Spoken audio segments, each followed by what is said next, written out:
It's the Worldwide Sports Radio Network. Welcome to the Sports Hit List, 4 o'clock pull-up. Carl Coulange here by the fans and for the fans. Let me introduce my panel. Coach Warmack with another background of keeping people guessing over here, man. What's going on? I got the glow today, man. I just feel it. I got the glow. I felt the glow from the morning, from when I woke up. Happy to be here. Happy to get it going, man. The pastor, Mr. Mike Miller. How you doing, sir? Yo, what's up, my brother? Always excited to be with the fellas to talk basketball. We have Jordan Eugene's in the building. Jordan, how you doing, sir? Doing well. Today's a good day, nice day outside. Nice day for the Rockets to lose their 13th straight. Are you chasing that draft pick now? Is that what it's about? I'm chasing the draft pick. I'm ready for the draft pick. But let's start today with something that was sparking some news yesterday. Coach, I know this is probably down your alley. Creighton's basketball. Oh, man, I know where you're going, man. You know I had to go here, man. There's no way we on the hit list we can't talk about. There's no topic that we don't address and we don't talk about. So I had to bring it to the front of the congregation. I'll scratch your head now, Mac. We need you on this one. So for those who don't know, Creighton's basketball coach tells players to stay on the plantation, and he still has his job right now. So basically, Greg McDermott, he was in the huddle or after a game. He says, guys, we have to stick together. We need both feet in. I need everyone to stay on the plantation. I can't have anybody leave the plantation. Those were quote verbatim of what he said. This sparked some controversy. He immediately apologized, but the players have been in favor of him staying and keeping his job so they can continue the season and going into the tournament. So, Coach, let me start with you. What are your thoughts when you first heard this happen? Is it safe to say that it's all right to call for his job? Someone of his age and knowledge of this country's history should be using that kind of language, especially given minorities on his basketball team. Wow. So I found out about these comments actually through one of his assistant coaches who I follow on Twitter. And he posted a statement, pretty much saying that he's known, Doug McDermott for some time. And, obviously he said the same thing a lot of people usually say in this situation. He's not racist, blah, blah, blah, that. And he said that, right now I'm focused on helping our young men out because they're at a time right now where they're a little confused. But, I do have a problem with what Coach said, and I do have to address it with Coach. I'm kind of stuck in the middle. And I think, some people are going to, say, how can you be stuck in the middle? But I think you have to be honest with yourself when you don't have a clear vision of what's going on. And I don't have a clear vision of what's going on. So I've been teetering both sides. I'm not sure if losing his job is the move, but something has to be done and something more than just an apology and moving forward. I think language matters. And I always tell people that what you say matters. It holds a lasting imprint, and what we do after will affect what goes on in the future. And I'm going to say something that's going to shock a lot of people. Sometimes the Black community, people can get away with saying anything about us, and then nothing happens. I say this to point out, and I'm not trying to chose people to pick sides, but I told somebody this once. The trans community, the LGBTQ community, they stick together. If someone in this age and generation says something about them on that scale, they would have been fired yesterday. Yes. If someone said, I can't have a bunch of FAGGOTSs rebounding for me, you guys got to be men, he would have been fired last night for bringing down the LGBTQ gay community. But because he said something about the Black community, we're expected to just say, okay, you said I'm sorry, and let's move on. You didn't mean it because of what you did before. But if it's another community, he would have been done. So my problem is that sometimes, even though I don't think he meant it that way, I don't think he's a racist person from people that I know. I don't think he has ill will towards African Americans or Blacks. But what he said was very hurtful. And if we don't address it, we're going to allow it to continue, and people can get away with it going forward. So that's where Coach, I'm at are right you now. calling that people advocate for his firing? Is that the safe question to say? Or what I call for people advocating for him to be fired is the same thing as, like, have I in my life personally said something that could have been taken the wrong way? Yes. I don't necessarily think that this situation means firing. I think this situation for me is we need you to just don't hide from this. Step up. You got to go through some kind of training courses. You gotta have courses with your team. You got to have coach. You have to be at the forefront of this. I don't know if firing him for saying this is a fireable offense. I'm not sure about that yet, because then it's a slippery slope. It's like anytime someone says something, that gets someone else's, upset or anything like that, they could be fired immediately. I think it's a learning example so that it doesn't continue, from now on. But I think he should, sensitivity training is something he should go through, but he should also have to make a statement, like not an email. Like he should have a press conference where he literally sits down and he has to answer. Why did you, because we need to understand, Carl, like, I don't know why he said it. Like that what he said didn't come off to me. I don't know. Why would you think plantation was a good word to say?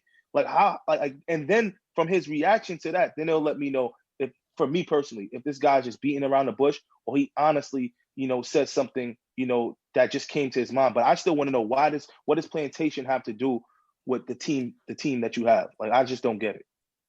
Jordan, what are your thoughts here? What do you think?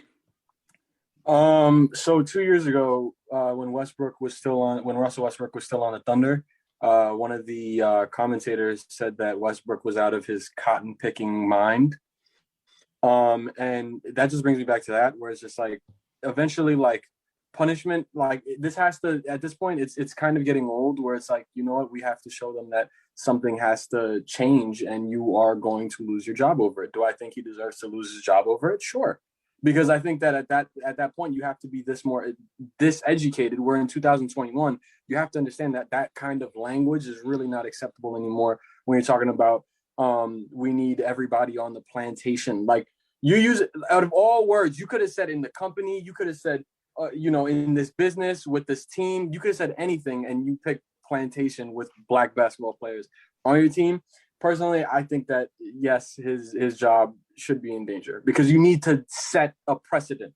Because like Coach said, like most people that are in the LGBTQIA plus community, what happens is that, like, if you say something along those lines that is very offensive today to them, like they will lose their job, or some type of punishment will happen to somebody who offends them and uses slurs against them.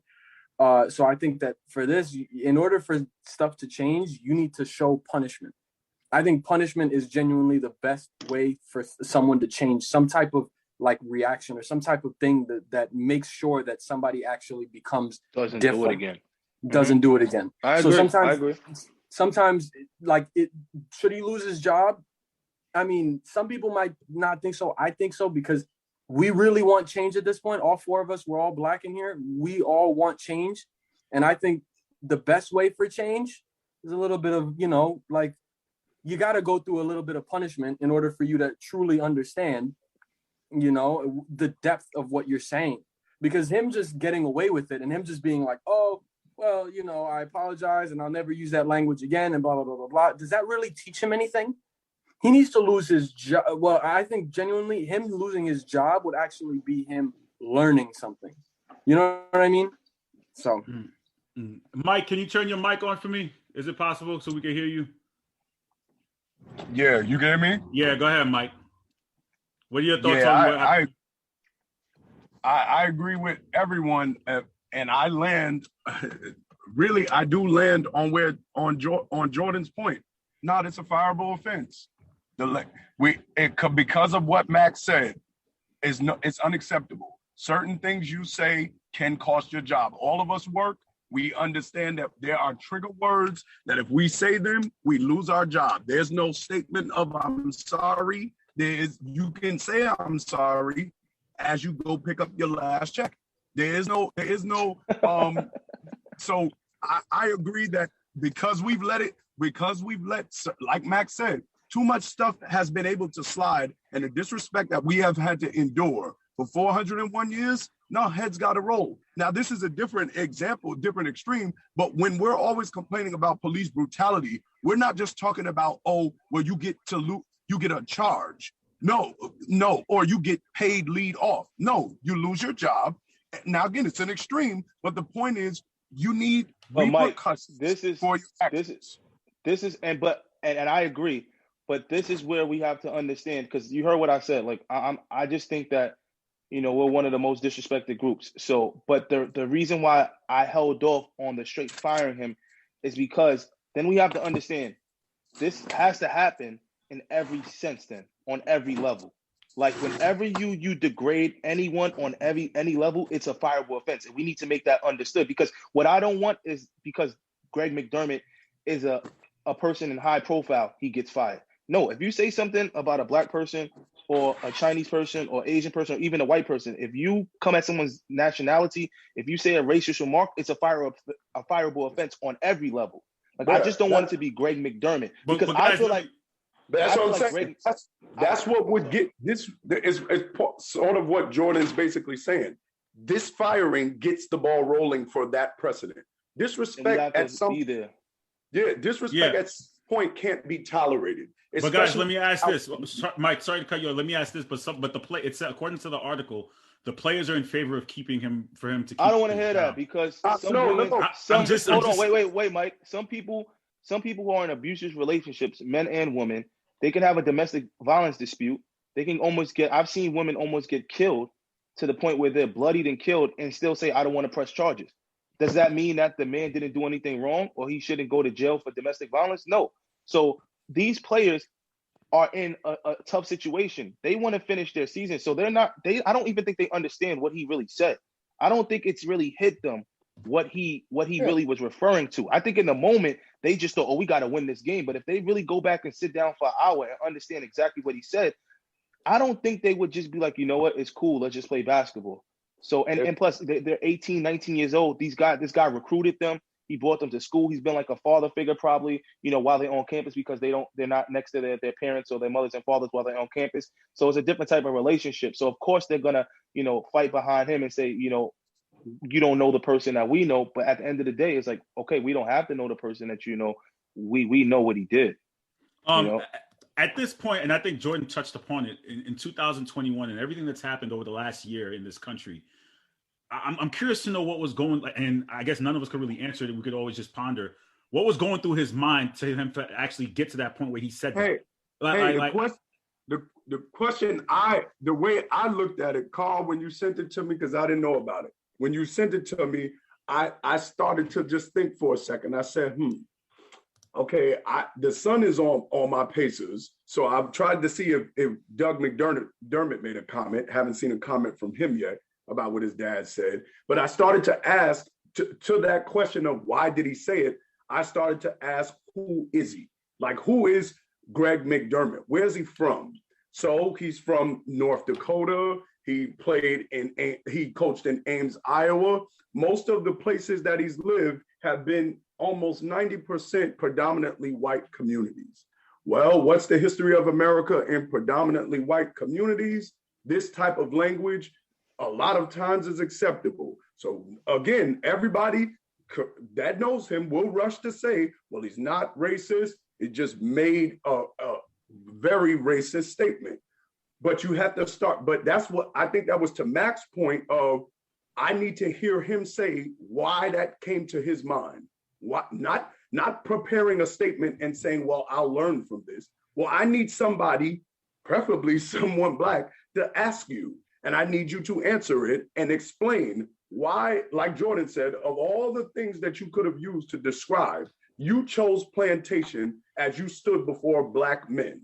So I need to know why, and that'll, to some degree, get to that answer. Carl, and let me clarify this. When I say I don't want him, I don't think he should be fired, what I really meant is I don't think he should be fired like right this minute, because I want him to have to answer to that question. See, if you get fired right now, you can disappear and never have to answer. And then people can say, oh, we don't know if we should have fired him. Maybe we let him off the hook, you know, or what did he really mean? No, I want him to answer, tell us what he was thinking, why he was thinking it, and have to answer to the world for what he said. And then after that, the administration should then have a meeting and say, we can't allow this. We can't tolerate this. We have to move on.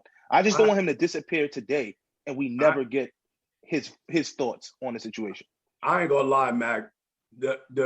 To your examples, there's certain things you say, the bosses don't want to hear an explanation.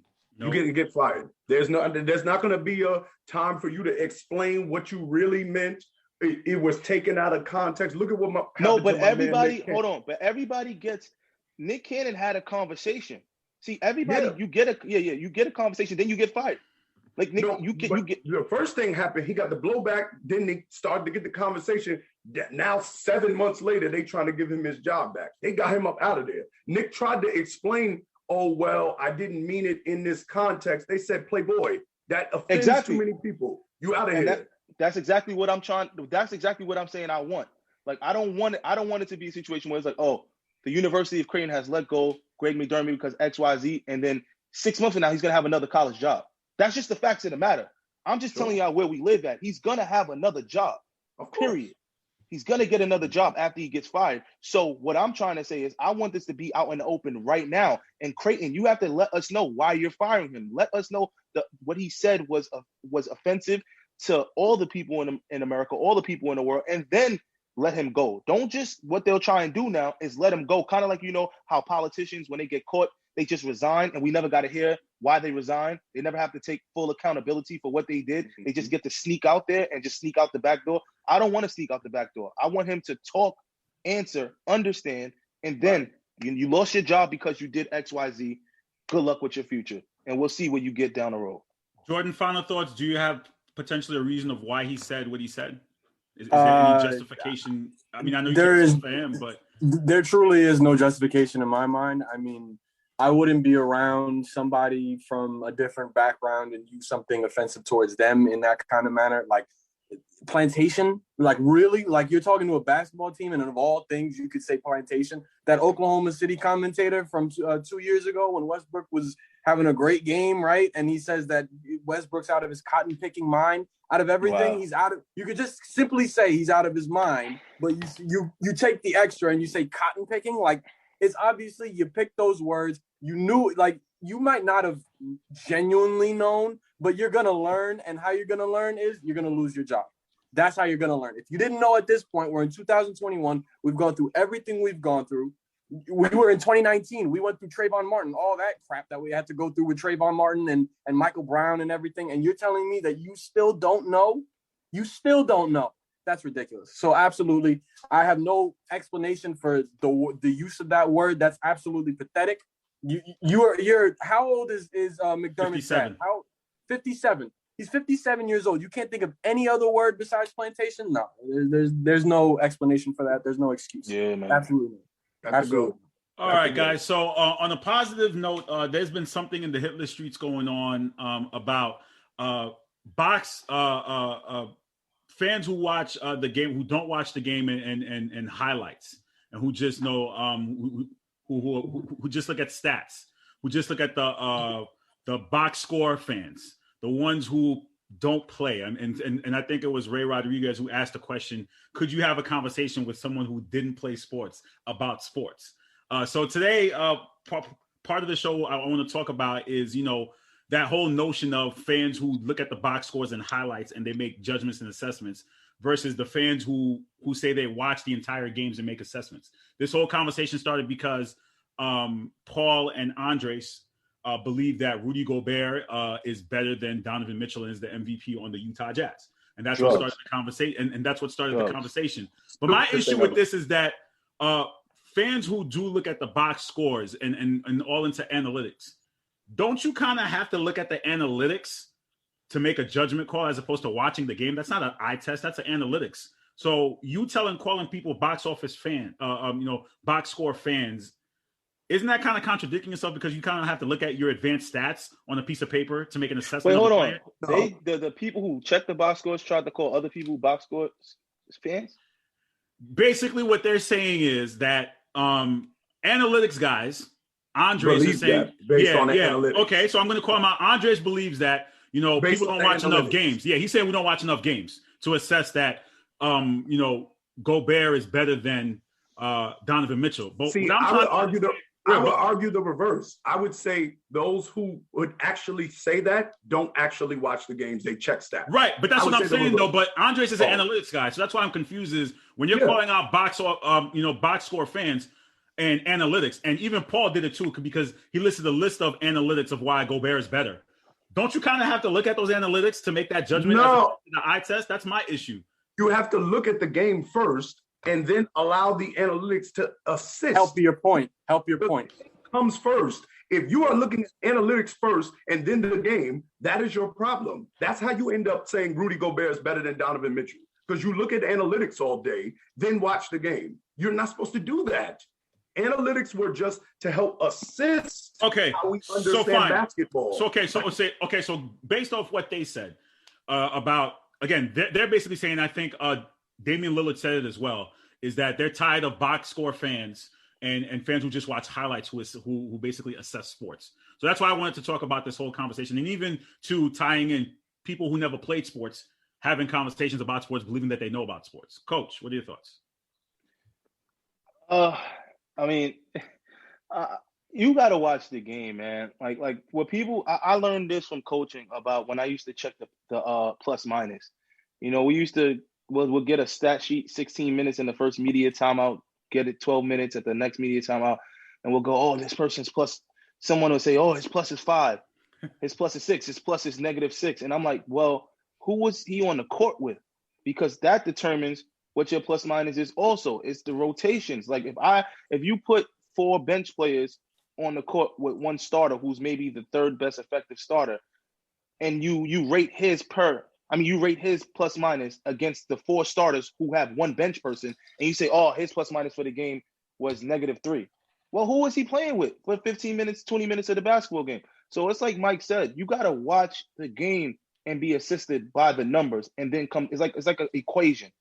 Game is 10 plus numbers is 5 equals 15, and that's how we get to 15. You know, use the equation properly. Don't just, go look at the numbers and say, oh, he's the best player because his PER is better, his efficiency rating is better, and his plus minus is better. Well, what? Why? How are they playing?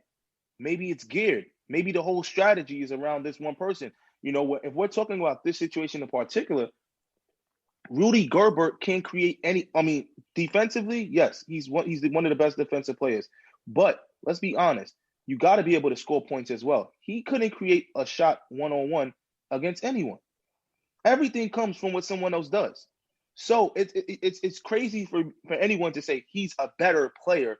He's more important to the Jazz than Donovan Mitchell. No, I think you can't say that, and you can't just show me numbers, because then I'll say, hey, you down by 3, down by 2. You need a bucket to tie the game, to even go back on defense. How can you do that without Donovan Mitchell? Or can you do that without Rudy Gerber? Centers, I mean, we all watch the game here. I mean, Mike, Jordan, Carl, we watched the game. We've seen the Clint Capellas come and go. We've seen the Birdmans in Miami serve their purpose. We've seen the who else we got the defense? We've seen DeAndre Jordan make millions of dollars off of rebounds and alley-oop dunks in defense. We've seen those come and go. None of those people have been the pillars of a franchise. None of them. I've never seen a pillar of a franchise just be two-dimensional. Defense and a couple alley-oops. I haven't seen. You know what, Coach? But I would say though, I would think Gobert is a little bit better than the centers that you listed. I mean, if we're gonna be serious, I think he better than Ben Wallace? Is he better than? He's not Ben Wallace. He's a 2-time defensive player of the year, though. I mean, I'm just saying. I'm not trying to sell him short. I know, but Gobert's still playing though. He's not done yet, Mike. So is he Wallace? Is he better than Ben Wallace? He's still playing in his prime. I'm not going to say that just yet, but you could put him up there. I wouldn't compare him to Anderson or not an Anderson. Yeah. I'll compare him to DeAndre. I mean, DeAndre Jordan didn't get defensive play, but in his prime, DeAndre Jordan and Gobert was a little, maybe Gobert a little bit more. A slight. Ben Wallace. He's Ben Wallace. He serves a very good purpose. But you see, Ben Wallace was there with the Pistons for many, many years. But what happens when Mr. Big Shot shows up? Things are a little different. The other thing that was kind of in that conversation too is that according to Greg, he said Paul said that Jordan Clarkson statistically been having a better season than Donovan Mitchell. So that was averaging 18 points a game, and they're talking about percentage. This is what I'm saying. We have to actually know basketball if we're going to have these discussions. We can't do that. We cannot just look at stats. Matt just told you. I bet you I could go to the PER right now. Okay. So, Mike, what are your thoughts on that notion of box score fans and fans who only watch highlights, who don't watch the games, and then the analytical fans and just assessing and breaking down the game? Oh, they expose themselves very easily. You just listen to this conversation where somebody's trying to make an argument that Rudy Gobert is better and more important than Donovan Mitchell on Utah. That is the example of the fans who listen. I used to do it at times when I was in high school. I would go to school every morning. I would go on a computer in the library and I would just look up stats all day. I would look at Reggie's stats. I would look at AI stats. And then I'd go downstairs and go debate all my friends who liked AI, who liked Ray Allen.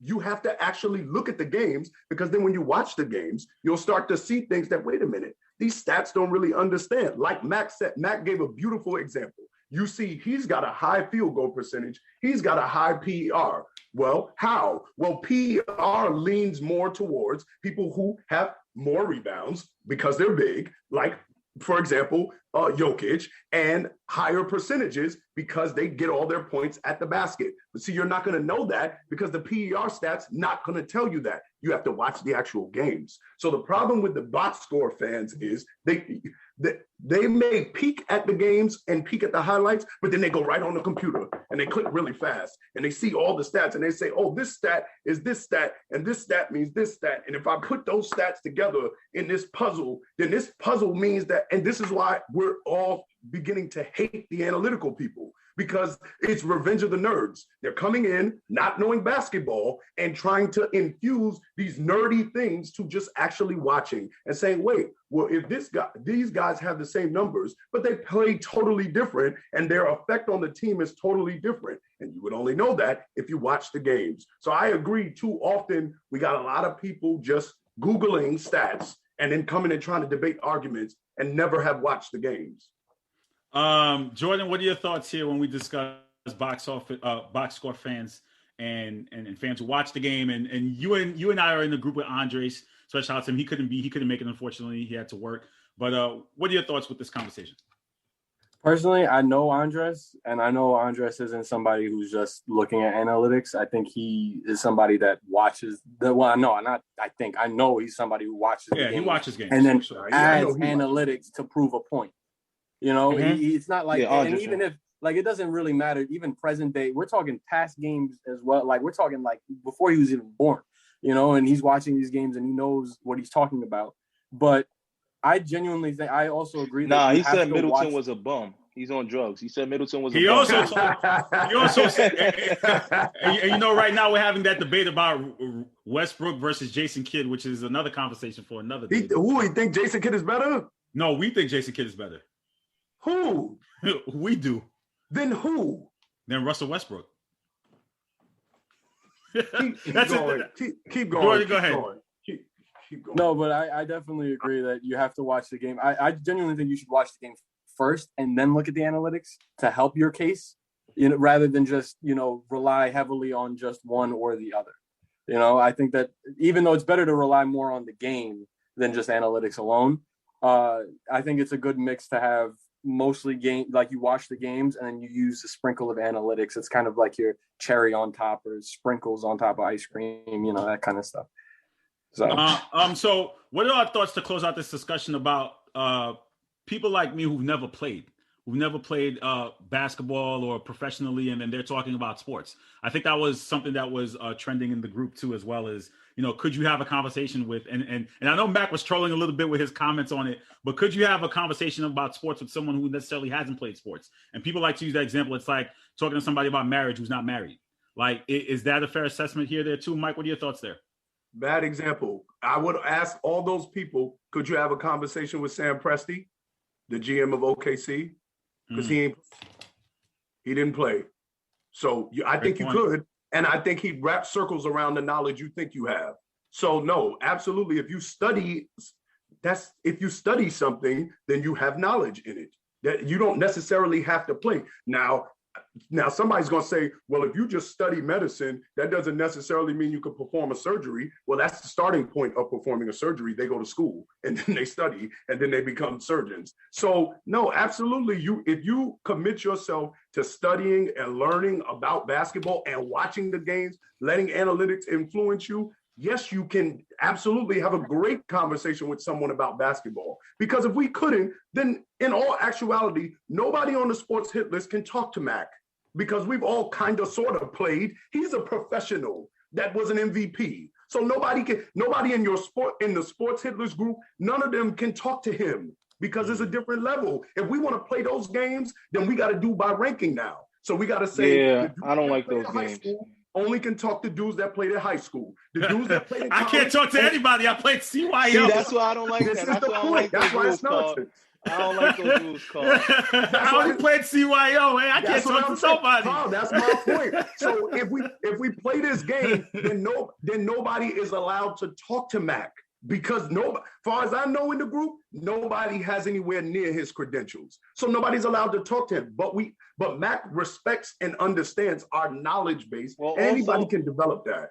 Also, because I've hang around enough professional coaches in the NBA, general managers, and NBA players who respect my knowledge of the game. And I never played in the NBA. So, that's why I feel that it always trickles down to the more knowledgeable and the more you put into understanding the craft, the more respect you get from me.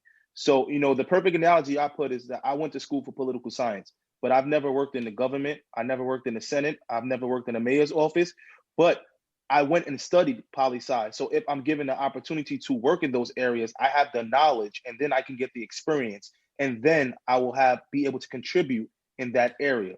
You don't have to play the game of basketball to understand the game. You may not get a certain feel because you've never been on the court, but some of the best coaches never played. And some of the best coaches were bums playing. Somebody put that in there. So the level of how you play doesn't matter. But here's the thing.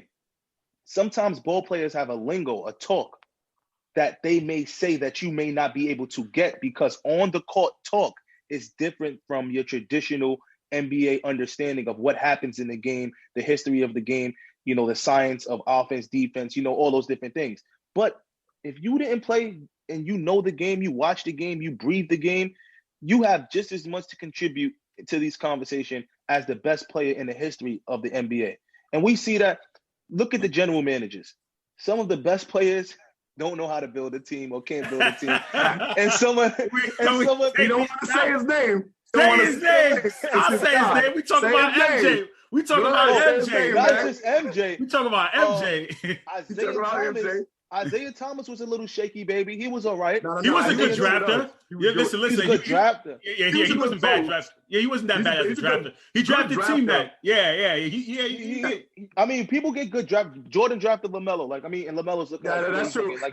Come on. That clock is right twice a day. That's true. Yeah, but some of the best players, they can't see it clearly. I know some players. I've known coaches who were very good in college, and they think every player is supposed to play just like them or see the game just like them. So they don't understand the different levels of how you have to teach to people who don't understand the game or see the game at your level in order to bring them up. So long story short, you don't have to play a day in your life to be able to contribute to basketball talk. Just don't be a bozo and start coming out with some crazy takes out of nowhere and you can't back it up. As long as you can back it up, keep it going, man. Let's keep the conversation going. Jordan, what are your thoughts here about fans who never played who believe they know what they're talking about? Or people like to say, when it comes to individual players, their personal experience playing the game, then obviously they're not going to know anything about that. You could talk about because players for the most part, they go through a lot of what just normal human beings go through. They sleep, they go to the bathroom, they breathe air, they drink water. But I think there's some aspects they might be overtired, they might be really exhausted, or there's some personal things that a player might go through that some people might not understand necessarily. But when you're speaking the sport, it doesn't matter. I genuinely think it doesn't matter. If you truly know the game and you educate yourself of the game, you can speak on it no matter how. Carl, I look at you. You said you've only played CYO. You know the game better than a lot of people I know. Andres, I don't know if he's played basketball. Andres is probably the most knowledgeable person I know in the game. Mike, I don't know what Mike's level of basketball is. Coach actually played basketball, but anybody that's who has or hasn't played the game, I think it doesn't really matter. You could still be educated on the same stuff. Besides the personal aspect, I think there's other things that definitely any other person like me or Andres or you, Carl, who can also understand the game. But Mike said it best too. This conversation cannot be in the sports hit list because, like he said, and I'm not trying to be disrespectful, but nobody. It's just the facts. No, yeah, I'm the right. only no, person who played at the highest level, and I don't care about that. Like I definitely don't care about that. So if I'm not saying anything, and this is just to be right, I don't think nobody should be saying anything. Like I love the conversations. I think some people actually bring things up that I don't even think about, and it makes me go back and research and watch some games and get back on my game. And so it really doesn't matter to me, man. Just, I think it's great that we have people who never played, who love the game and love it so much that they want to be a part of it. I think that's amazing, and if more people did that with things that they're not comfortable with, we'll have a lot more of our friends knowledgeable on different things. We're always so scared to take a jump into something that we aren't professionals at, and we don't understand that we can become great if we just study it. So, I love it. Keep it going. Mike, real quick before we jump into All-Star talk, did you want to talk about the Westbrook Kidd debate or no? Because people are saying you said Mike Bibby's better than Jason Kidd, so they're not taking you seriously. So this is crazy that we think these are like the same. The difference between Mike Bibby on Sacramento and Jason Kidd versus Russell Westbrook that has done things that have. Oh God. I know I can't, bro. I can't. Nope. Can't do it. Can't do it. Nope. Can't do it. Not gonna get stressed. Can't do it. I'm not doing that. Coach, I'm not do you want to dabble just a little bit? That is Kidd that versus is so Westbrook? disrespectful to Russell Westbrook. Like Jason Kidd, we have a different people have an affinity for Jason Kidd. But if you step back from your affinity for Jason Kidd and you look at what Russell Westbrook has done as an NBA basketball player, if you want to say a better point guard to put in a mix to get a team to rise to its highest expectations, which is a lot to say. That's really specific. That's really specific. But look at all the qualifiers. See, that answers the question right there, Coach. Because if you just go straight, like if you just go straight to game, like what Westbrook did was damn near, excuse my language, amazing. Like he did some stuff that I don't care if you say was selfish or not. He did some things that is out of this world. Okay, so the question they're saying, the question was who was better all time. That was the question. That's still a stupid question. Mike, I don't like to say people have stupid questions. As a teacher, I can't say that someone has stupid questions. All right, I'm sorry. I shouldn't be saying it as a pastor. My wife yells at me all the time. Stop saying stupid. Yes. Listen, this kind of question, this is the hate for Russell Westbrook, that we're actually comparing Jason Kidd's career. You could do statistics, could do whatever, to Russell Westbrook, who is going to be a historic player. Jason Kidd's not a historic player. He's one of the great players in an era. Russell Westbrook is one of the greatest players of all time. He is a historically great player. Put it this way. Is there anything Jason Kidd does better than Russell Westbrook? Maybe shooting threes. He doesn't do anything on the basketball court better than him. He doesn't score better. He doesn't rebound better. He doesn't assist better. What does he do better? Listen, assist better. That could be debatable, though, Mike. I don't know. Okay, maybe Jason Kidd's passes look better.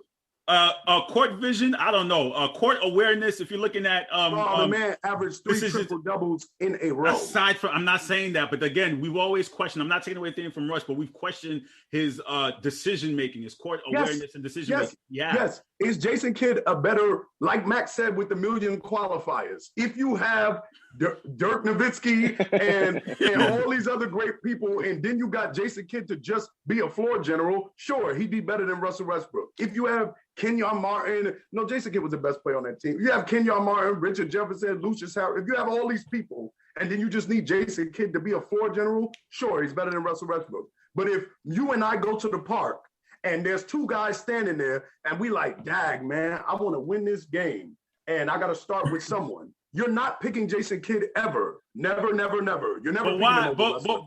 But why wouldn't you? Okay, so then if you assess them, and we've seen Russell Westbrook, and again, someone made in the comment, they said Jason Kidd's the better point guard, but Russell's the better player, right? So I don't feel about the whole point guard thing. That's an excuse for players like Jason Kidd who couldn't dominate scoring. So we created a new category to say pure point guard. There's no such thing. All great point guards were great scorers, every single one of them. Everyone that won an MVP other than Steve Nash was averaging 20 plus points. The first point guard to win MVP on your Celtics, Bob Cousy, averaged 20 and 8. Stop it. Ain't no pure point guard. Russell Westbrook's better than him in life. Not in life. I went too crazy. See, Carl, this was your fault. My fault. I wanted to leave it alone. Listen, but just looking at Russell Westbrook on his own and Jason Kidd on his own. Jason Kidd being able to transform a very bad Nets team who was nowhere near anything. Did they take them to two back-to-back finals.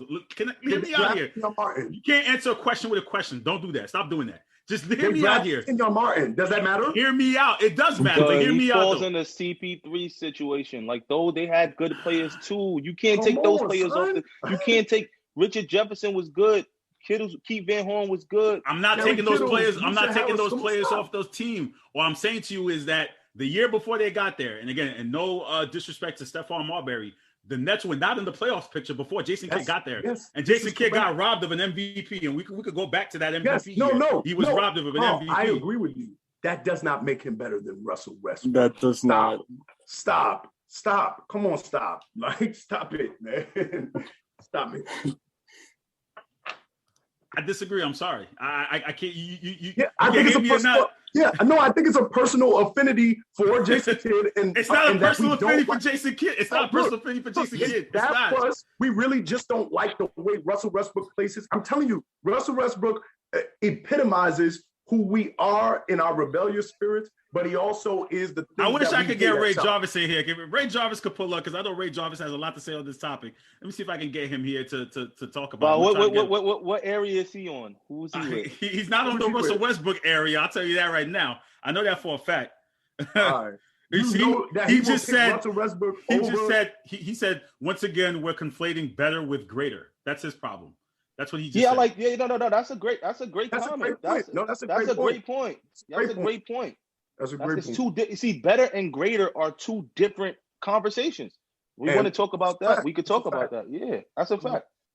I'm gonna see if I can try to get him to basically pull up. But again, talking about making teams better though, right? What does Westbrook fall in that? Okay. Does he fall in that category of making teammates better, making team better? Listen, hold on. Wait.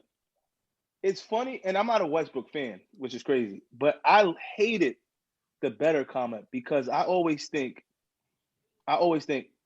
when that young team made it to the finals, no one said Russell Westbrook didn't make his teammates better. Mm-hmm. I mean, but he wasn't the first option that year, though. Let's not do that. Everybody knew he was the leader. Wait, when? Kevin Durant was the best player. Leader, he's just the best player. Everybody knew that Russell Westbrook was the leader of the team. Everybody knew. When? What year? When they went to. When went to finals? No. Russell Westbrook was the vocal leader on that. Everybody knows that. Now you're specifying it. No, we know Kevin Durant. No, you can't do that. No, don't do that. See, now you're specifying vocal or vocal. No, don't do that. Don't do that. Let me give you an example. Don't do that. Who was the leader on the Warriors with Kevin Durant? Draymond Green. Draymond Green was the leader of the team. Why? Yeah. I mean, what vocal? See, again, we're specifying now. No, we're specifying. Not just vocal. Listen, Draymond Green, Curry was the best player, and Kevin Durant was the best player, but Draymond Green was the leader. He went according to Okay, so you're telling me in 2012 of the team. So you're saying me in 2012 Russell Westbrook was the leader. That's what you're saying. Yes, he was the leader. Yeah. He wasn't the best player, but he was the leader. He was the leader.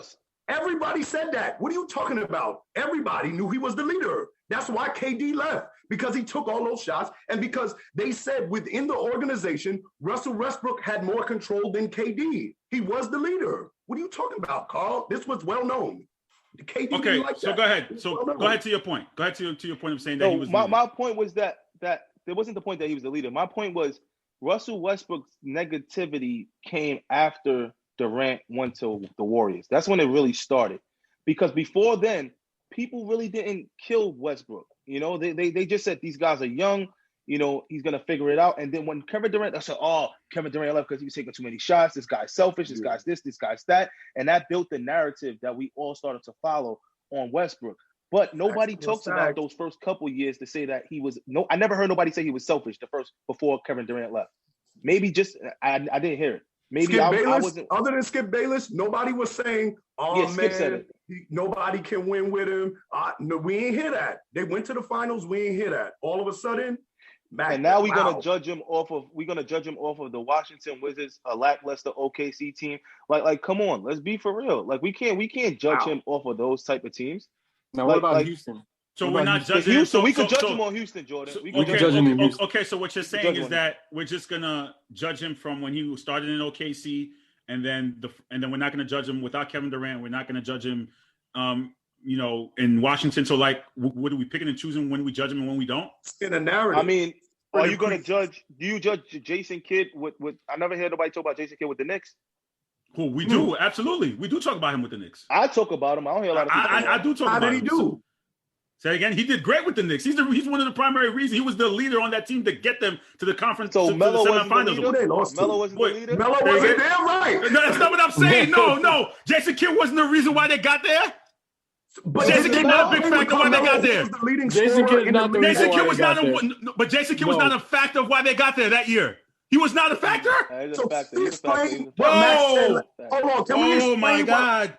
They did not say that Jason Kidd was not a factor of having all that veteran. I said he was a factor. Carl, he was a factor, but can we explain again? Oh my Lord. He wasn't a big factor. That's a lie. Did he not retire the following year? Did he not retire the following year? He did retire the following year. Wait, time out. Did he retire the following year? Yeah. He did retire, didn't he? And where did the Knicks do after that following year?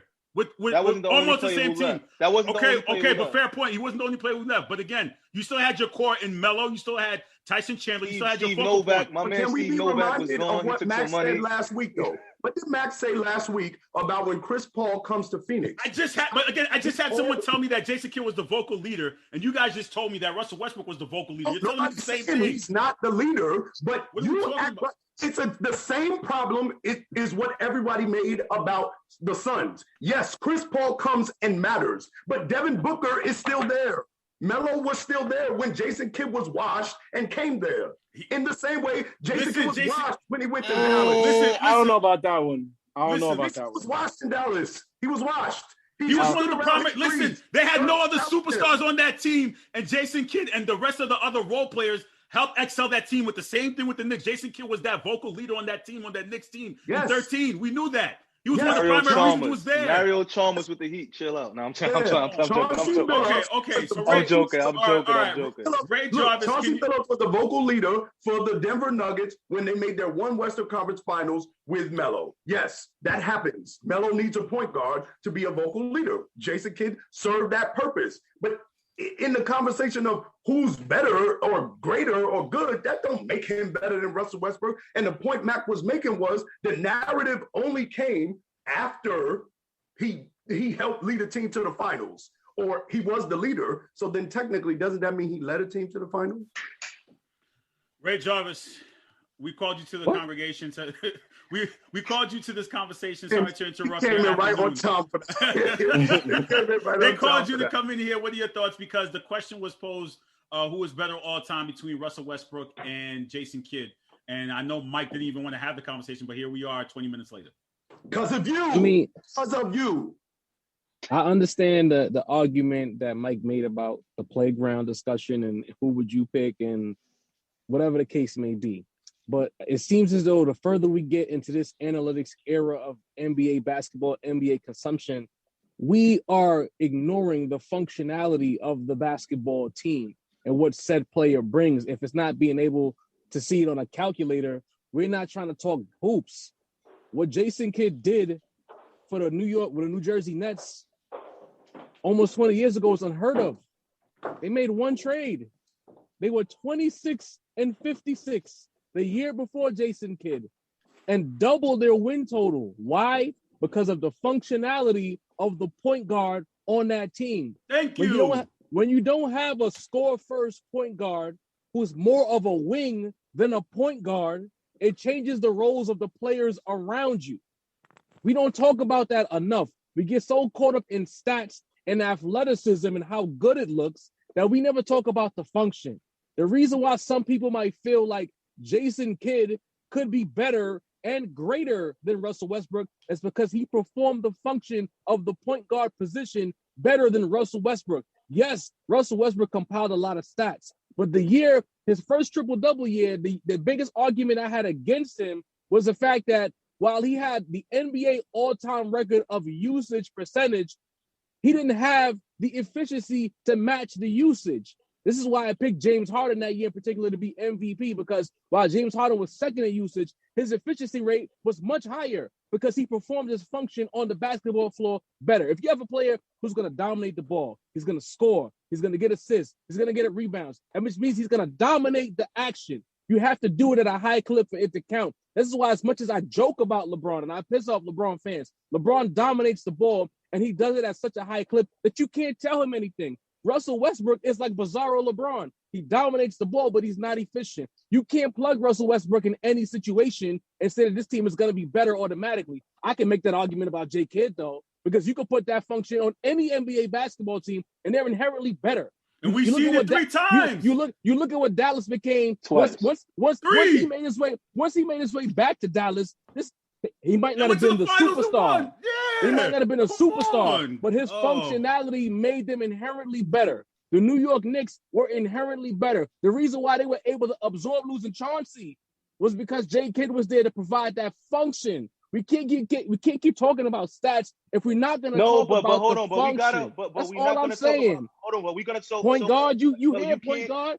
Exactly. So we can't use it when it's convenient, because if we're gonna talk about function, I'm not talking to just you. I'm talking to this is the whole conversation on Russell Westbrook. When they go to the championship and he's young, we don't say he functioned as a good point guard that year. Nobody talks about that. But coach, don't do that, coach, because when the game was on the line and the game mattered, Russ wasn't your point guard. That was Harden. They put the ball in Harden's hands to finish games as the point guard. We all saw that. Hold on. So wait, hold on. So we're gonna we're gonna nitpick that much.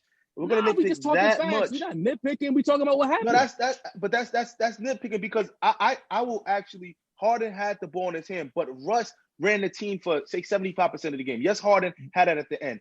He was the closer. He's Mariano, but that don't take away from the starting pitch. But doesn't that speak to who the coach trusts to make the proper decisions to win games? No, that speaks who the coach trusts, but it doesn't take away from Russell Westbrook's importance on the team. It's a team game. I get what you're saying. I give you all that credit. Harden was the closer. Russell Westbrook was the opener. They trusted Harden to close because he had better decision making. But Russ still was a very impactful person on that team. And I feel like all the negativity came after. So, like, no one talked about Russ was successful with a young team, with Harden and with Durant. They don't say that. They just go, oh, he's chasing triple doubles. Oh, we don't care what numbers he gets. I feel like we're not fair with it. I'm not. But part of that discussion was the anti-KD movement. That's why a lot of people hopped on the Westbrook train. We got to talk about that. True. Because a lot of people were never really fans of Westbrook like that. They liked him, but they loved KD until he went to Golden State. Yeah, they wanted to hate on KD. So I feel like you're right. It's two bases, not us, because I think most people in this group right now who are talking, we're kind of down the middle. But it became two bases of the we hate KD, so we're going to ride for Russ because we hate KD. And then it was the people who were like, well, we don't think Russ is that good because he hindered KD. Look what he's doing with Stephen Curry. Right.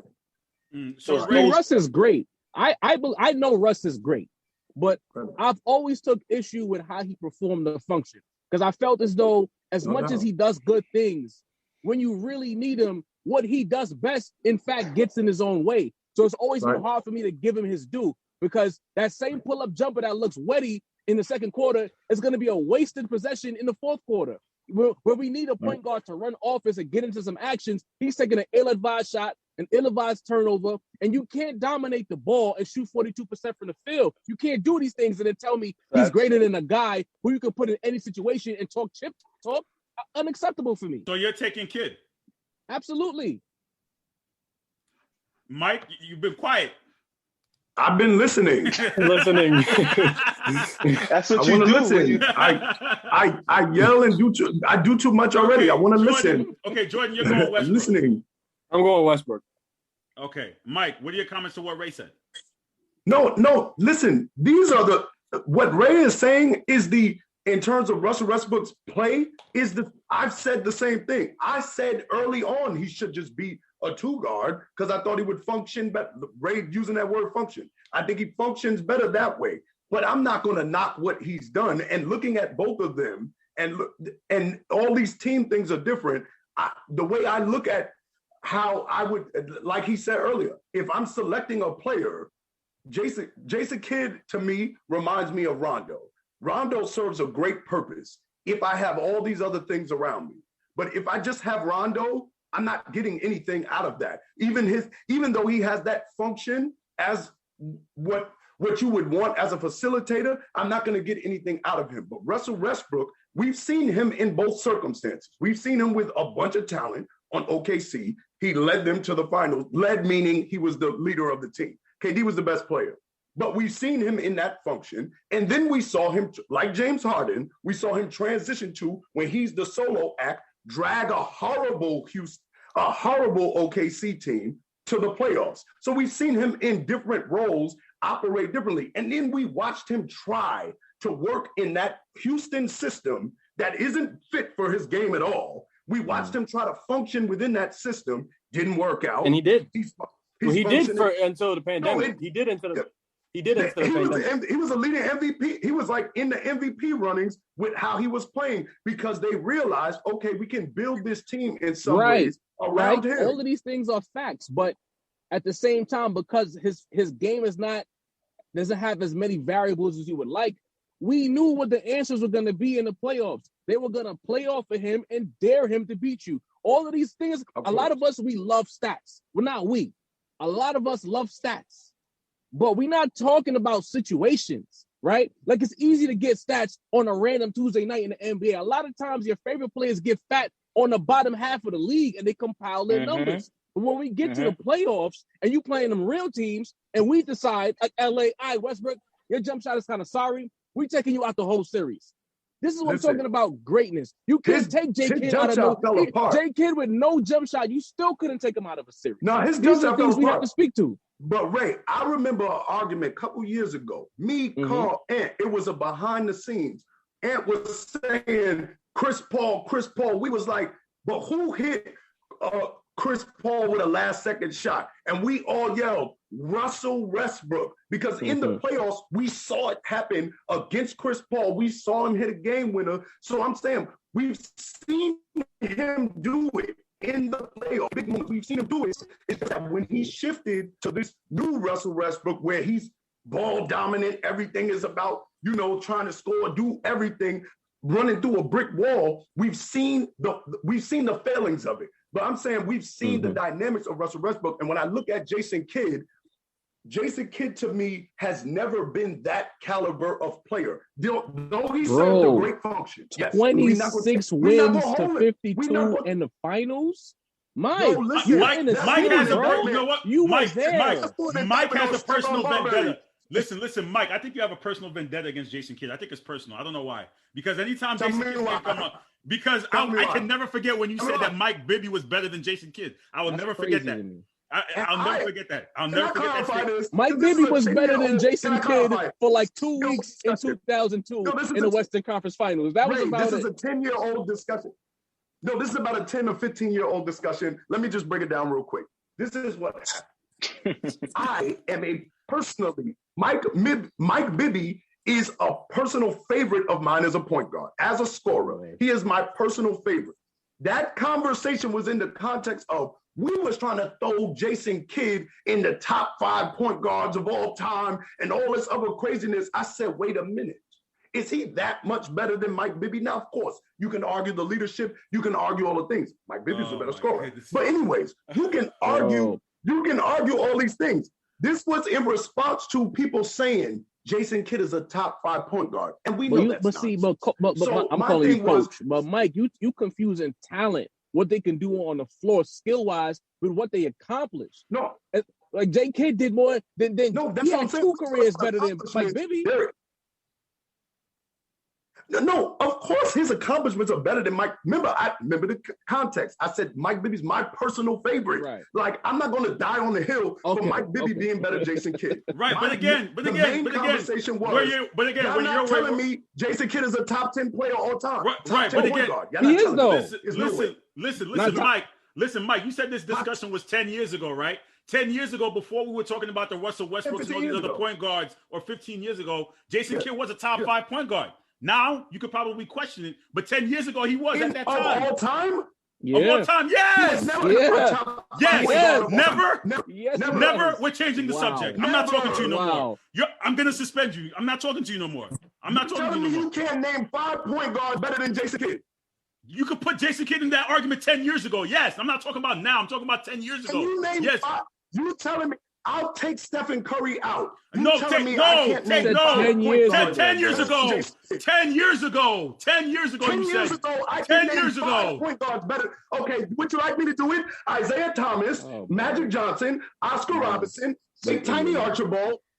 No, not Archibald. No. Not Archibald. Coach, no. Well, Coach, you fight over there. Stop it. We'll take Stop it. We'll Stop take it, man. him out. Stop it. Take him out.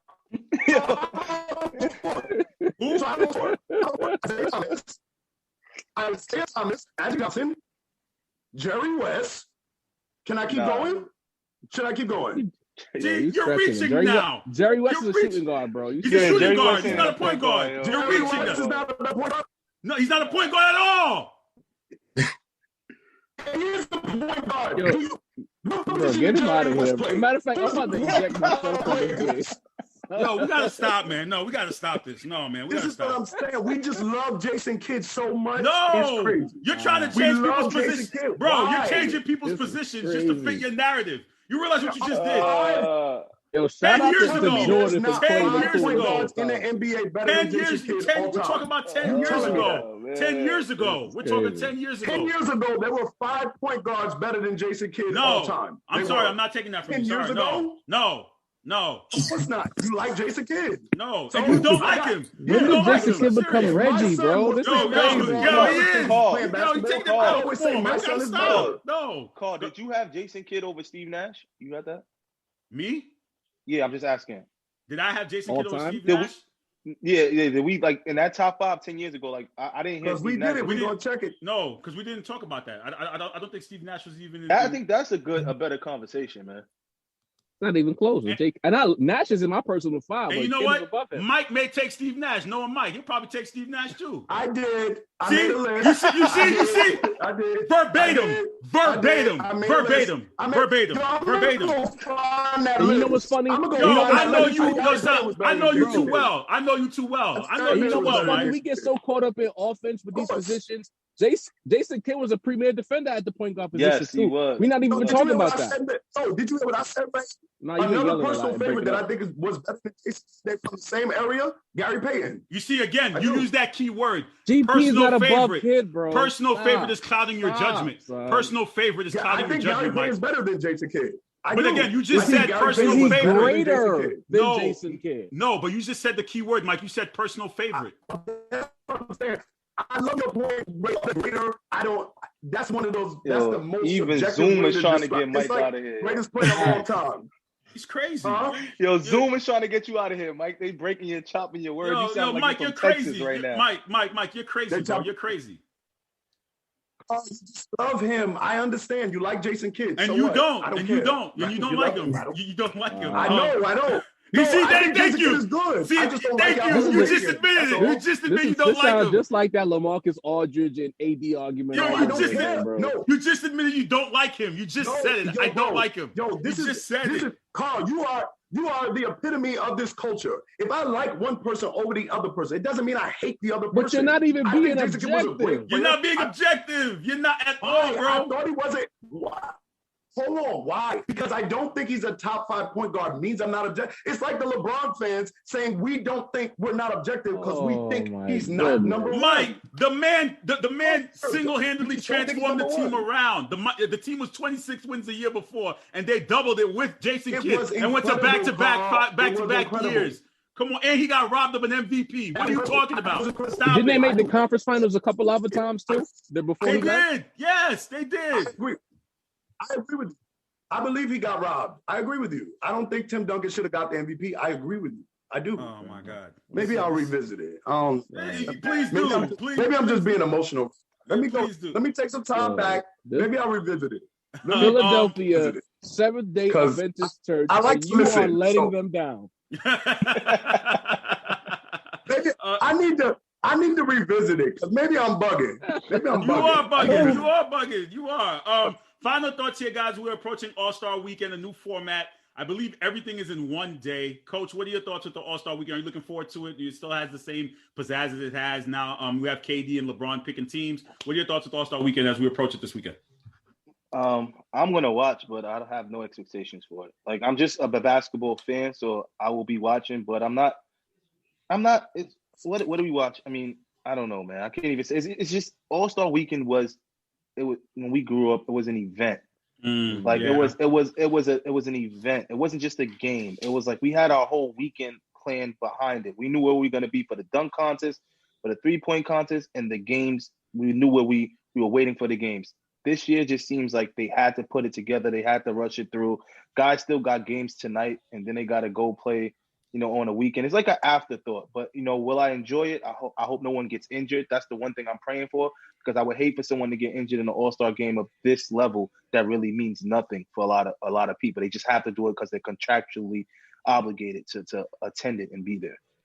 Jordan, you're of the new era. Are you looking forward to the All-Star Weekend festivities?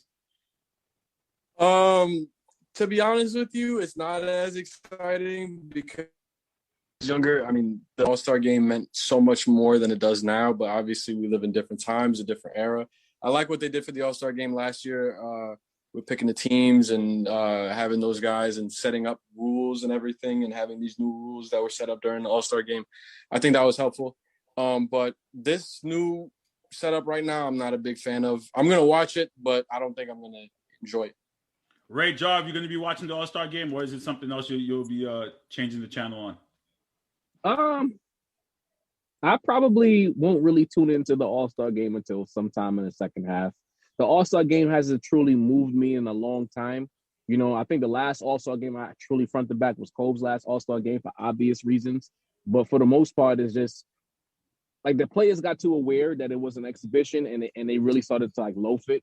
So it took away from the entertainment factor. And even with, with COVID still going on and the fact that we don't have the arena full of people and they're kind of truncating everything into, is it like one night, if I'm not mistaken? One night, it's going to be all of these things.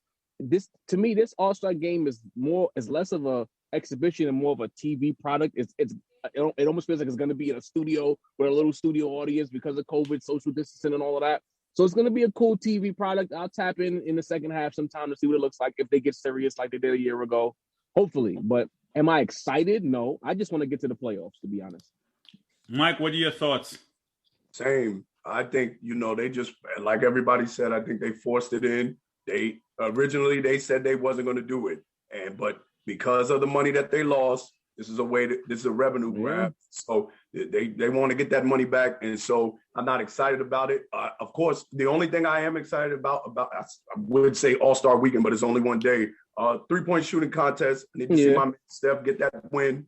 That's what I'm excited about. And of course, Mac, tell Obi Toppin to make sure to deliver Cassius Stanley's dunk contest championship. Tell him deliver it to him because I'm waiting for my man Cassius Stanley to win the dunk contest. Pacers, we here, but other than that, the All-Star game will be, but it'll probably. Mike, like you ain't said, low. It'll be.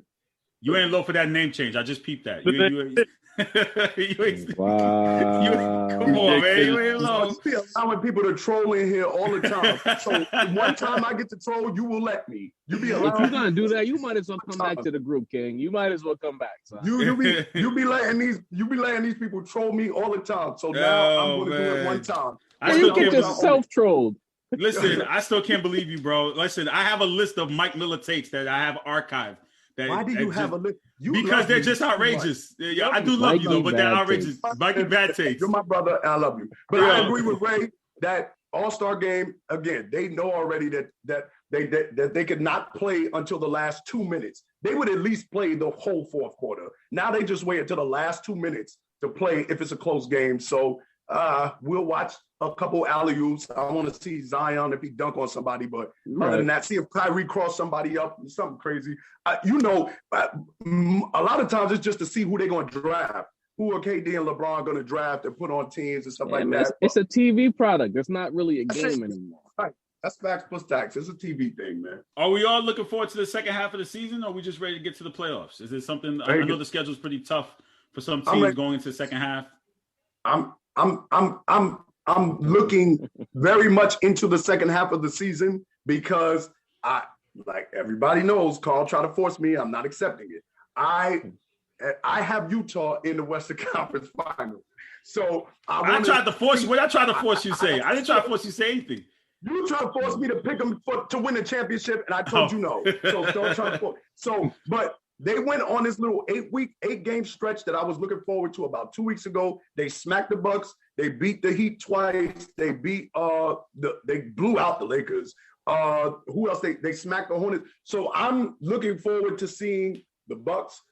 Not the Bucks. I'm looking forward to seeing the Jazz and if they could keep up this win streak in the second half and see how much they're going to keep disrespecting Donovan Mitchell for MVP. And my Pacers, we need to get it together. We look shaky. We look dumb. You lost to the Celtics and the Knicks. Don't think I'm going to let that slide either. You think I was not going to mention that? See, we were supposed to get out of the show with that. No, of course not. We were supposed to leave. We were supposed to talk about that. Never that. That's a low blow. That was a low blow. That was personal. Coach, second half of the season for your Knicks. And you don't want to talk about it. Or you don't want to talk about it. Because I know you've been superstitious. I'm not superstitious. I listen. We ahead of schedule. Like this year is a shock right now, but it's a testament to everything the league is. No fans, less travel. A young team like the Knicks can do better in a situation like this. You know, where we're ahead of schedule. The biggest thing I want to see is that Eastern race. You know, between all those teams trying to not make that play-in game is going to be interesting because nobody wants to end into the play-in game. The West, like Mike said, Donovan Mitchell, Lakers cruise control. I'll see you in the playoffs. I don't need to see nothing from you now. Clippers, I don't need to see anything from you now. There's certain teams that I'm just waiting for the playoffs for them. But the East is interesting. And for the Knicks, the biggest thing for the Knicks I want to see is how are we going to get players like, you know, Obi, he has to get better. Like he has to get a lot of reps in. He has to get better. And what are we going to do with Frank? Frank showed last night that he can play. You know, he showed that he has something to contribute.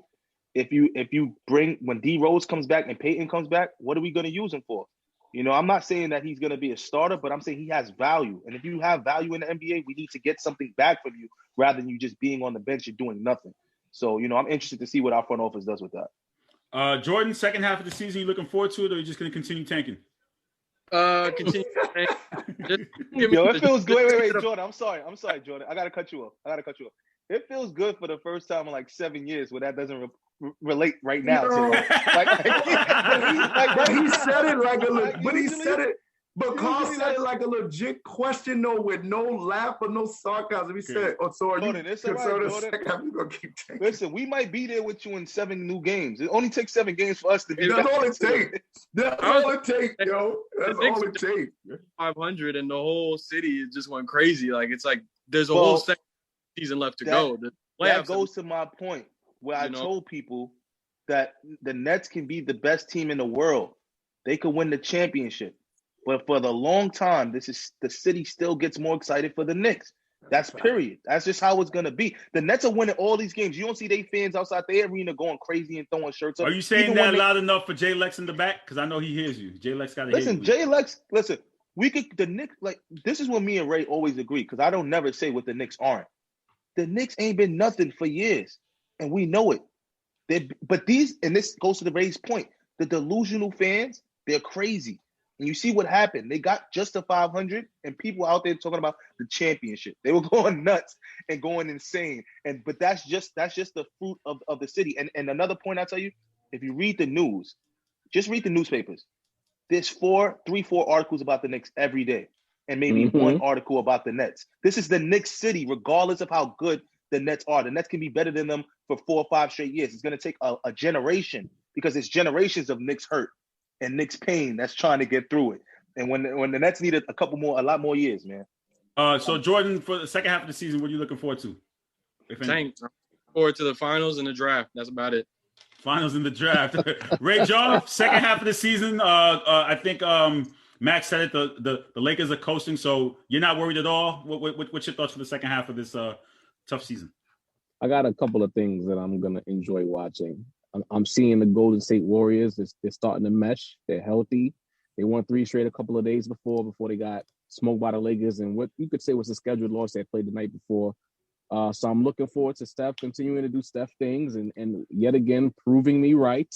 Yet again, he's in the MVP discussion, and it makes a lot of you sick, and I love to see it. And we talking to you. We talking to you, Ant. I'm not allowed to speak to Anthony until has the 40-game mark passed yet? We're almost there. We're almost there. I'm not allowed to talk to Ant until the 40-game mark, so I'm gonna stay true to my word. I'm also keeping an eye on the Brooklyn Nets. I want to see how when KD gets back, because now we're seeing there's a synergy between Harden and Kyrie. Kyrie's behaving himself, but once KD comes back, will Harden take that step back into the facilitator role again and be comfortable with that? I'm not saying that he won't, but it's something to see because they still have to play more games to mesh because the playoffs are around the corner, So they need to play more games together. They can't be 2 and 2 and 2 and 2 and maybe one here or there. We need all 3 on the floor. And last but not least, absolutely, I am waiting for the other shoe to drop on Bozo Nation because I was quiet. I'm remaining quiet. But what I saw outside the Garden the other day is exactly why I talk about Knicks fans the way I talk about them. Y'all don't know how to be successful. Y'all don't know how to relax yourself. Y'all don't even know how to be mid because that's what you are right now. You're a bag of mid, but you're celebrating like you won the championship, and you lot make me sick, and I'm coming for y'all in the second half.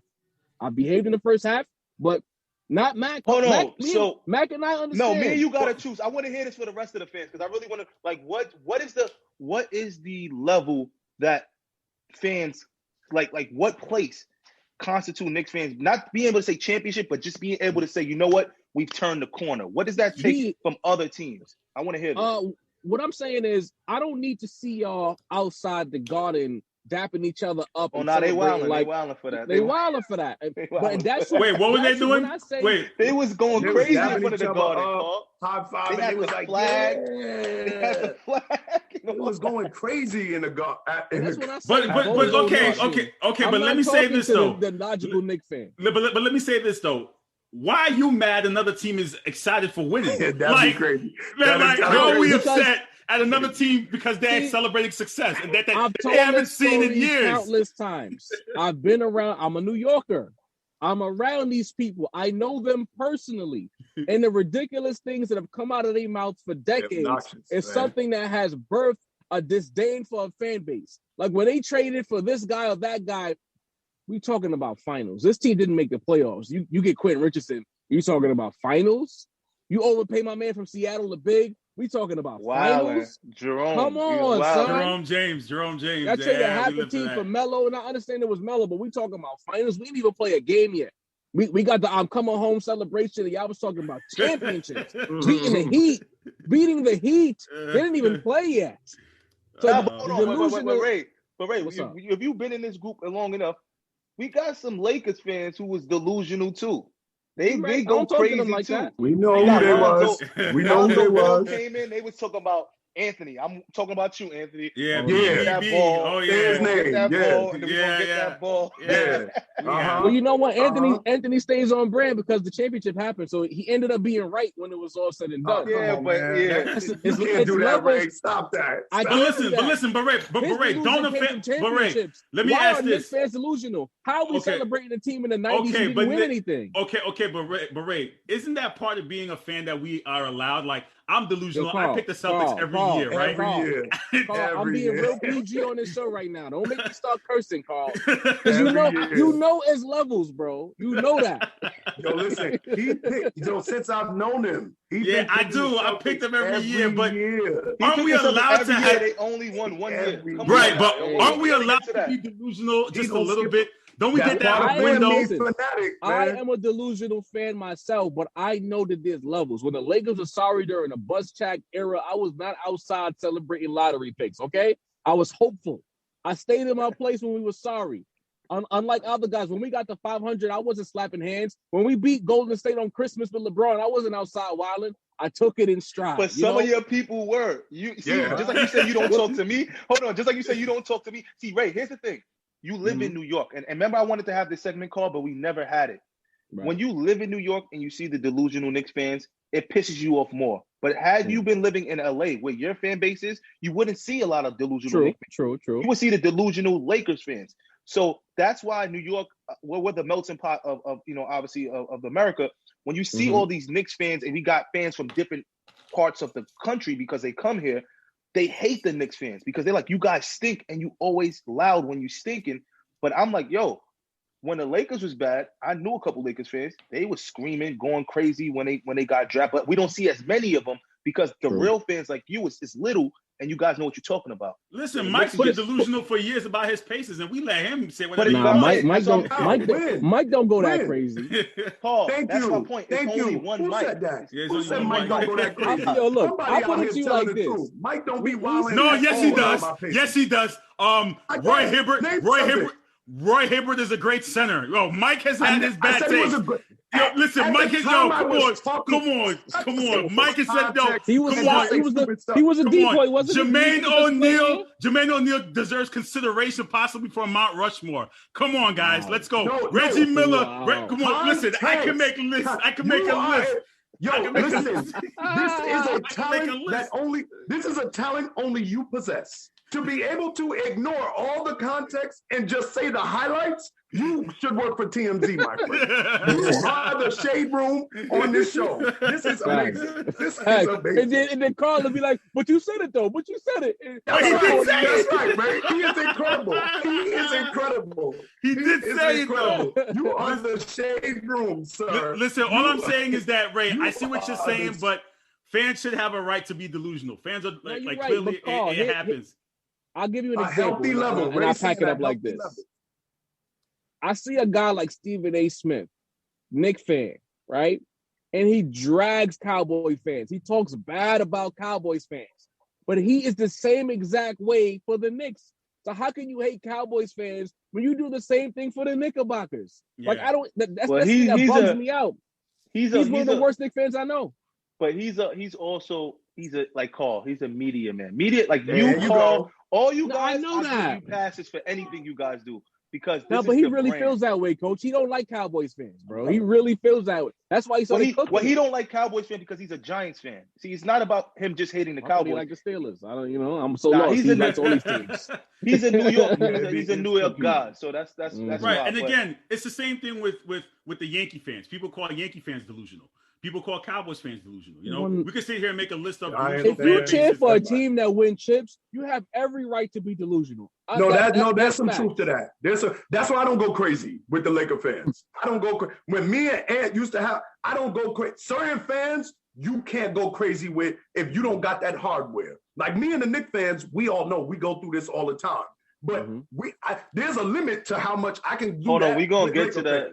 We're going to get to that next subject because then and this is a whole nother subject. Carl, I don't want to get into it. Go get into it.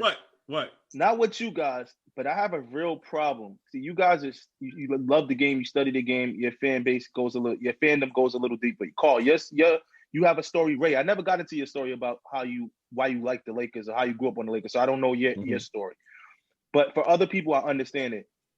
But I just say sometimes it'd have been so convenient if when I came in basketball, I just said in the 90s, I would have became a Bulls fan. Right. Like it would have been so convenient for me but in my era, it would have been like, okay, and say 1998, 97, when I'm like old enough to really just choose a base, not based on my folks. And I say, you know what? I'm a Bulls fan and I'm going to ride. We got 6 championships in our history, but I never saw a championship myself as a fan. That's the fans I get a little bit uptight about who live off the years of championships and never saw one. See, Carl, you got one, but me and you got this debate. When I said, Carl, you've been to the same amount of finals and championships as my Knicks have been since we started watching basketball. But you got to win one. We lost the 2 we went to. You went to 2 and you won 1. We lost 1 and 2. So how can you brag about your franchise being way better than my franchise? Well, I still accept the one. Well, technically 86. No, that's 86. I was in the womb. Point. Listen, I claim 86 because I was in the womb. I was Nah, you don't get 86. Mac, I never considered that, bro. So what that mean? That That Jordan can't talk about the Rockets 2 chips in the 90s? He's disqualified? Nah, Jordan. When was Jordan born? Jordan was born in like 97. He's born in 97. No, he's not old enough. No. Now he could talk about it, Ray. He could talk about it, but he for just me, can't go like, crazy. You can't kill other franchises if you've never seen a. So that means that's powerful. So that means you're killing Yankee fans who brag about 28. Then that's basically what you're saying. Yeah, because as a Yankee fan, I'm a Yankee fan, but I don't talk about the 70s that I didn't see. My Yankees fandom, when I talk about the chips, starts from the Derek Jeter era. When I was in the Bronx and I grew up, that's the championships. 96. That's the championships I was a part. And you can talk. You saw a lot of them things.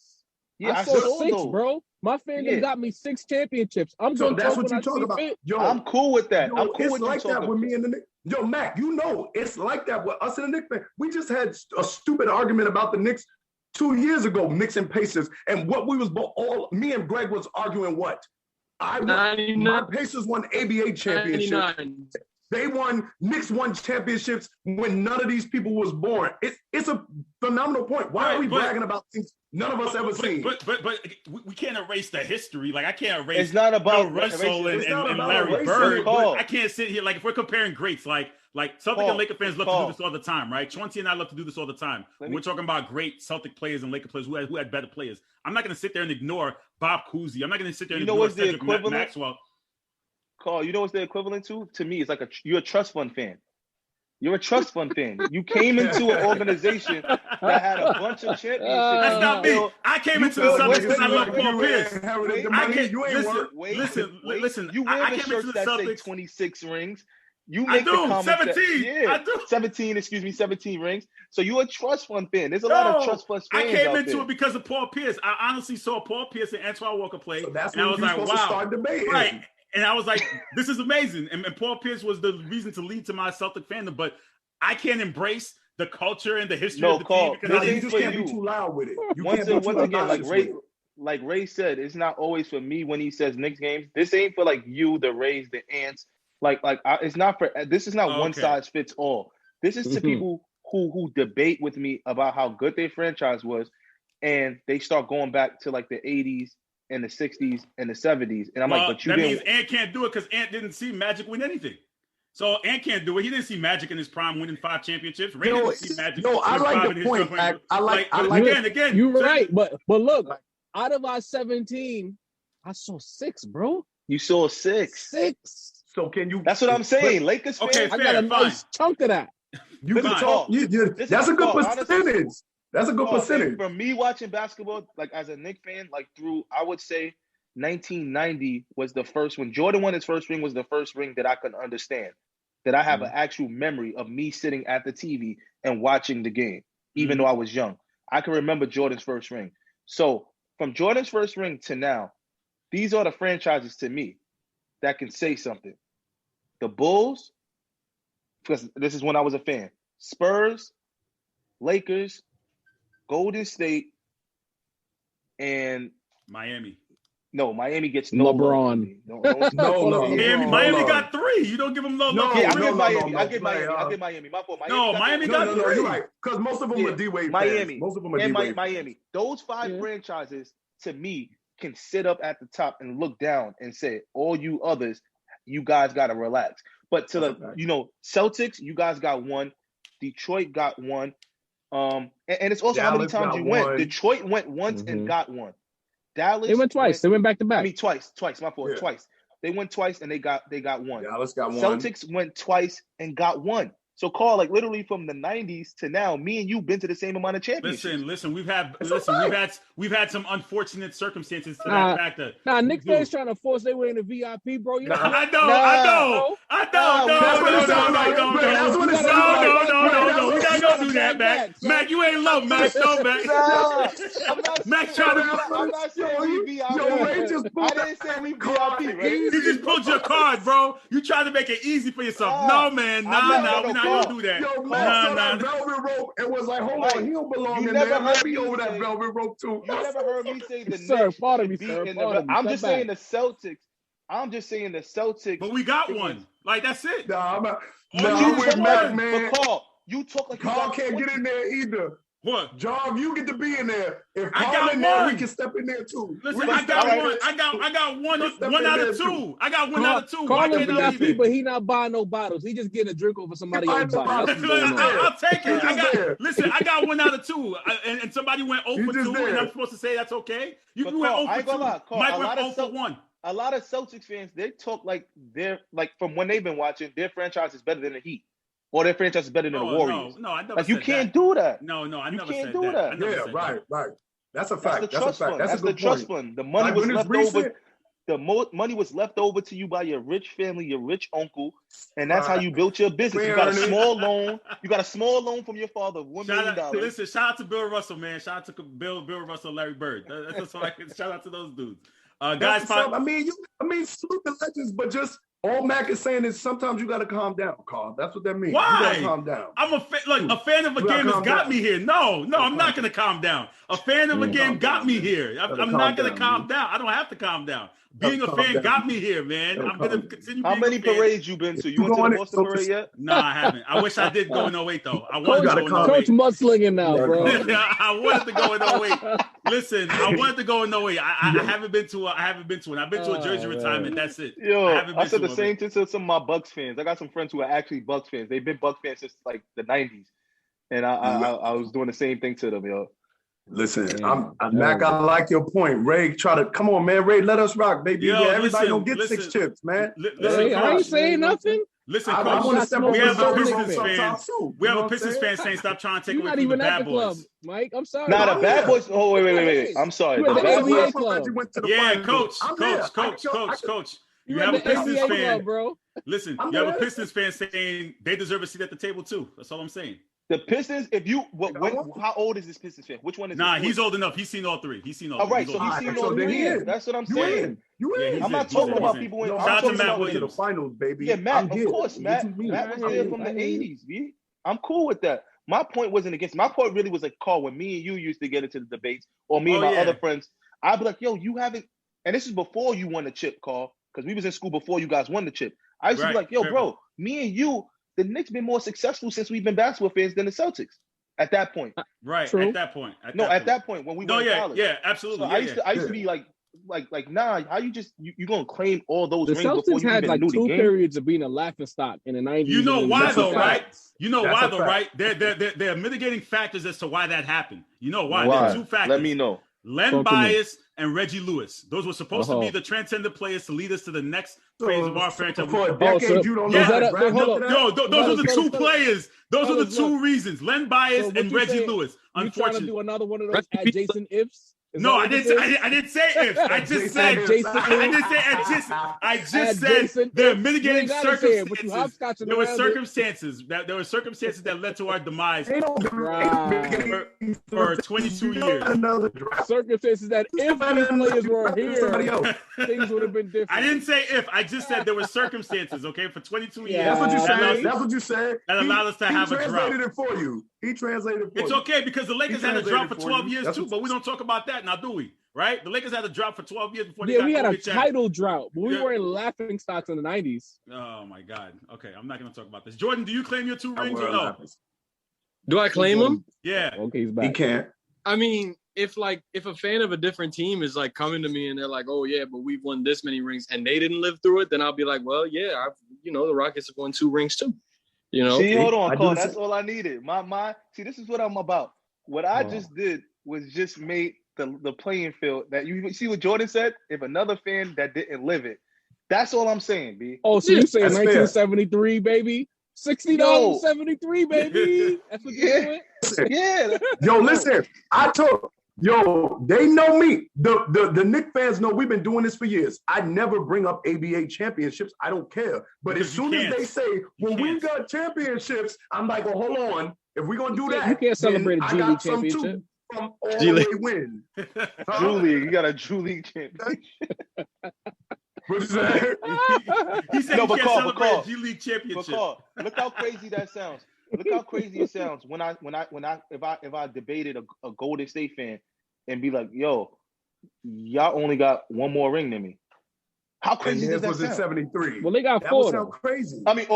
Okay, 4 now. But yeah, imagine how crazy That that would sound sounds to crazy. me to Yeah, go to a yeah, Golden yeah, State yeah. fan and be like, yo, but y'all only got 2. Remember when y'all only got 2 more than the Knicks? What? What are Yeah, you talking about, yeah. Womack? Because But- you're but so that burned sound from like, all yo, them years of losing. Because You you know know what? you wasn't there. That's called being a delusional fan. That's what it is. Your Called being memories of Charles delusional. Smith under the rim. Chill, he You works just at the listen, college too now. man. Chill, I You couldn't even can't say be nothing no- about that. You Yo, can't I be ain't gonna talking about hold those on. tips from the 70s. Hold on, I'm gonna say this. You I'm gonna say this. wasn't He's born. probably not watching. Charles Smith, so he's helping St. Francis College, you know, and he's a good person. But I wouldn't be lying. Is it the first Rejected. time he came in the gym? I looked at him and I was just thinking in my mind, like, if you would have just made one layup, man, just one of those layups. Listen, I would have had Game 7 at the crib against Yo, Jordan. I'm sure. Yo. Listen, I'm sure he won't even answer any questions about that anymore, Bro, I would never. I'm not. I don't want to I've been in so many meetings with him. I would never. One day when we go like to some golf outing or something, it's gonna come up. I'm just gonna say it because I gotta say it. Like I can't hold it in. I'm gonna say, listen. As a Knicks fan, it's I only right. respect You're a you, Knicks fan. You got to say it. but I'm gonna be like, yo, listen. I watched it. Maybe you got fouled, but just one would have changed my life, man. Yo. One of those layups would have changed Well, my life. ask him how it felt to like shave your head for the playoffs and not win the chip anyway. Ask him for me. Come on, man. Come I used to on. rock them Knicks baldies in the play. Remember that? Going low, Derek man. Harper. That was a Last movement night because confusing people in the Davis city had, had though. both. Listen, They did, this yeah, is what I'm yeah, saying. The city. Listen, Ray, you say what you say. We all know the city feels different Oh yeah. when the Knicks are good. Oh, And When the just Knicks- and when that- the city, the Y'all gonna be city decent vibrates in the differently. city. Oh my The goodness. city vibrates differently when the Knicks are good. But don't worry because the Brooklyn Nets are here. It's not nobody a sprint. cares if they It's do not good. a Nobody sprint. cares. It's a marathon. And when them chips Yo. start coming through Barclays, Ray, the energy will change. It's gonna Ray, take they like could win. 10 years. Ray, It's gonna take they a could win. transition. Honestly, if they win 2 rings, right? Mhm. Say they win 2 rings, which is decent, which is feasible. 2 rings in 5 years. KD retires, Kyrie retires, Harden retires, and they got to go through a rebuild. Their fans are moving on. Their fans are moving on because they just came. See, that's the difference about the Knicks. They got it's lineage. It's a lineage, in right? there. But this also goes back to it. It's Yeah. the legacy. It's the legacy of the Knicks will carry the city. But it's all about the legacy. kids, baby. These young legacy. kids right now, they see in That's Bozo right. Nation and they see in Barclays. Bro, and nah. they're gonna grow up. There's with no that energy. black and When the white. Knicks I'm play- already. But coach, Nah, you see it. Ray. You see the Nets gear. You see the Nets gear in the town. Nah, son. that's You see everything. So I it. see it in the town, That's in everywhere. Brooklyn. That's it. But when I go to the Bronx, I don't see the Nets gear in the Bronx. Yo, listen, the That's- Bronx that's is his borough own world. politics. You know that. You know that. That's borough politics. He know that. But He know but that. that's He know that. but Ray, He know that's that. my point, Ray, and that's the unfairness. And I don't talk about it. That's the unfairness of what I think is going to hurt a little Brooklyn taking over the city. True. See, Brooklyn is marketed as Brooklyn, Brooklyn, when New yeah. York Knicks are marketed as the New York Knicks. New York. That's so right. Queens, Manhattan, even That's some right. Brooklyn who were Knicks fans before, and the Bronx are all Not going to That's a ride. good point. Not to That's a mention the great state. point. You're talking about Westchester. Yeah. All those areas. Yeah, New that's a York, great it's point. New York That's a Knicks great point. against Yeah. the Brooklyn Nets. Our nation They making it is regional. full of front runners. Ain't nothing like a championship to bring on some newfound fans. And I'm here to tell you that the Barclays Center is open for all of you Knicks fans who are tired of being held hostage by James Dolan. Nah, they don't You're want getting that. tired of him dancing Listen, all in the Barclays videos. Center is beautiful. Come to Barclays, okay? We here for you. We gonna take care of it. You see what we did? We see Listen, 2 dark listen. periods. They You don't see even it. listen, Ray. They go to the Barclays, they wouldn't even recognize Bed-Stuy anymore. It's different, You bro. right. It's not even. You right. Yeah, That's a guy's yeah, conversation. yeah. The feeling ain't the It's same petty. over there. It's being You petty know again. that. The feeling ain't the same over there. Ah, That's Prospect Lefferts Garden, man. The feeling ain't yeah, Listen, they the can't, same. listen. yo, they're not gonna even afford the tickets They're anymore. only The there for tickets 3 is hours. crazy. They're not going to Fort Green Projects. They're only there for the game, all right? So come to Barclays Center, enjoy yourself, enjoy championship basketball in New York City, and go home and tell your Knicks friends how it felt to cheer for a winner, okay? That's all I'm saying. Coach, They only you 4 welcome- games. Coach, Listen, come I'm home, season son. tickets, man. I'm season tickets over there. I love basketball. I'm season. So you I'm know in what the it is building. already. It's an easy transition for you. I would never. I could never. See, that's what I'm talking about, right? It's diehards like me that my kids are going to be Knicks fans. They're going to kids are going to be smarter than you. Hey, listen, coach. Hey, coach. I got a message from Jay. I got a message from Jay Lex. He said that if the Nets win the championship, they're taking BK and Queens. The Knicks will have the BX, and no one cares for Staten Island. That's what he said. Listen, I'm gonna tell you something about Queens. Let me tell you something. Queens validates for Mets fans. Mets fans validate with Knicks fans because they've been through the same drama. So you're not taking Queens. I'm telling you, it's a political and it's a structural reasoning to why I say the city's not being taken over. I never say it's because the Nets aren't a better organization. It's like the rules for voting. It's the reason why certain districts always vote a certain way for decades. It's embedded in the system. Championships are attractions. The Yankees were funny for a little bit in the late 80s and the early 90s. And as soon as Jeter came up, the Bronx once again became an attraction. Right. Beret. New York City was a Mets town. Beret. You are a Mets fan, though, right? You are a Mets fan, right? What's up?